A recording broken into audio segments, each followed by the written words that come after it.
पहली बात है कि भारत देश का आज़ाद हुआ लगभग 75 साल हो गया। हमारे झारखंड के निर्माण को भी 23 साल हो गया। और आपकी जानकारी के लिए बता दें, यहाँ जितने भी लोग हैं, मैं फिलहाल झारखंड से आया हूँ, हम लोगों को कुछ यहाँ काम था, लेकिन यहाँ जितने भी जो भीड़ आप देख रहे हैं, ये झारखंड के प्रवासी लोग हैं। यानी जब हम प्रवास शब्द का जिक्र करते हैं तो बड़ा पीड़ा होता है। और मेरा मानना है कि दुनिया में 2 प्रकार की पीड़ा बहुत कष्टकारी होती है, एक प्रसव की पीड़ा, एक प्रवास की पीड़ा। ये सभी झारखंड के प्रवासी हैं।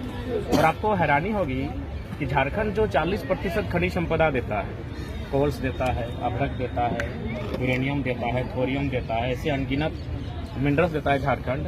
तो 40% मिनरल्स देने वाला झारखंड अगर आज प्रवासी की पीड़ा को झेल रहा है, इसका मतलब है जितने भी केंद्र की पार्टियां रही हैं या जिन्होंने अब तक सरकारें बनाई हैं, उन्होंने केवल झारखंड की खनिज संपदा को लूटने का काम किया है। जब भारत देश का आगाज हो रहा था, उस समय हमारे देश के प्रथम प्रधानमंत्री माननीय पंडित नेहरू कहते थे कि जो आज उद्योग की स्थापना हो रही है, आधुनिक मंदिर है। लेकिन आज अगर कभी आप झारखंड अगर ग्राउंड रिपोर्टिंग के लिए जाएंगे तो मुझे लगता है पूरे भारत में एकमात्र ऐसा स्टेट है जहां के लोगों के साथ आज भी दोहन किया जाता है, दमन किया जाता है, उनका उत्पीड़न किया जाता है। उदाहरण के लिए मैं बताना चाहूँगा, हमारे वहाँ एक यूरेनियम का खनन होता है, क्योंकि आज तक हमारी आवाज़ कभी दिल्ली तक पहुँची नहीं है। और सौभाग्य से मैं आया और मीडिया वाले यहाँ फेस करने का मुझे मौका मिला, तो मैं बताना चाहूँगा हमारे यहाँ यूरेनियम का खनन होता है। तो उस आसपास के 7 गांवों की रिपोर्ट कहती है कि जब यूरेनियम का खनन किया जाता है तो उसके रेडिएशन से लगभग 47 आउट ऑफ 100 यानी 47% महिलाएं मां नहीं बन पाती है। लेकिन फिर भी यूरेनियम का काम होता है। उसके बाद क्या होता है, उस यूरेनियम को हैदराबाद लेके जाया जाता है फिल्टर करने के लिए। फिल्टर हैदराबाद में होता है और जो उसका बेहतर यूरेनियम बचता है उसको वहाँ प्रयोगशाला में भेजा जाता है, लेकिन जो कचरा बचता है उसको फिर झारखंड सप्लाई किया जाता है। यानी आप ये कह सकते हैं कि केला बाजार में खरीदा गया, घर आकर आपने केला खाया, आप छिलका फिर दुकानदार को वापस कर दिया। झारखंड के साथ अन्याय किया जाता है। आप अगर कुछ पॉलिसियों की मैं बात करूं, जैसे कि अभी कोल्स की अगर बात करें तो झारखंड को जब याद करते हैं तो लोग कोयला राजधानी के लिए याद करते हैं, और मैं भी कोयला राजधानी धनबाद से आता हूँ। हमारे वहाँ 3 कोयला की यूनिट काम करती है, BCCL, CCL, ECL। और ठीक उसी प्रकार महाराष्ट्र में WCL काम करती है, मध्य प्रदेश में NCL काम करती है।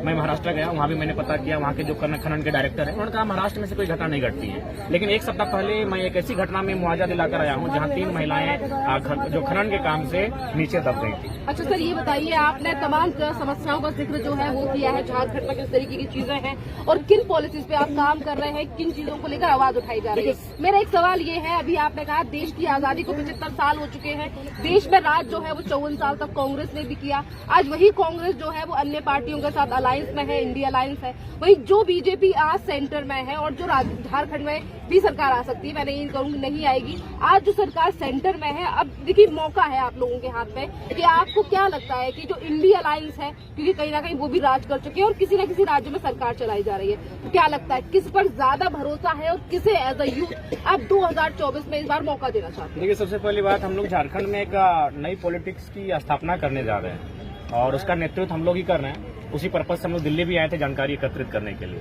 तो हम लोग फिलहाल किसी को मौका देने नहीं जा रहे हैं। हम लोग वहाँ से झारखंडी सांसद चुनेंगे और जो हमारी विचारधारा के साथ होंगे, जो हमारी नीति नियमों पर बात करेंगे, यानी साफ शब्दों में 40% खनिज देने वाला झारखंड, जो संगठन 40 मिनट झारखंड पर मीटिंग बुलाएगा, केंद्र की कैबिनेट आज तक 75 सालों में नहीं हुई है, तो जो 40 मिनट झारखंड पर मीटिंग बुलाएगा हम उनके साथ जाएंगे। यानी फिलहाल हम लोग ना इंडी ना एनडीए किसी के साथ नहीं जाएंगे। हम लोग अपने झारखंड के MP चुनेंगे जो दिल्ली में जाकर हमारी बात को रखे, हमारी पीड़ा को सुनाए, चीख कर सुनाए कि हमारे साथ किस प्रकार का अन्याय हो रहा है, हमारे पास किस प्रकार का शोषण हो रहा है और किस प्रकार हम लोग लगातार चले जा रहे हैं। आज जो हमारी समस्याओं को दिल्ली तक पहुंचाएगा, हम लोग ऐसे MP चुनेंगे और उसके बाद हम लोग तय करेंगे कि उसको किसको समर्थन देना है, इंडिया को देना है या एनडीए को देना है। चलिए, मतलब अभी डिसाइड नहीं, कोई डिसाइड नहीं। हम लोग लगातार चले जा रहे हैं, लगातार हम लोग राष्ट्रवाद के नाम पर, भावनाओं के नाम पर, तो कभी विकास के नाम पर, कभी उद्योग के नाम पर, कभी कोल्स के नाम पर लगातार झारखंड का अतिक्रमण हुआ है। लगातार आज झारखंड को उजाड़ा जा रहा है। उसी का प्रमाण है ये जो लोग आप जिनका आज इंटरव्यू ले रहे हैं, बयान सुनेंगे, ये झारखंड के प्रवासी लोग हैं। चलिए और भी लोगों से फिर बात करते हैं। देखिए आप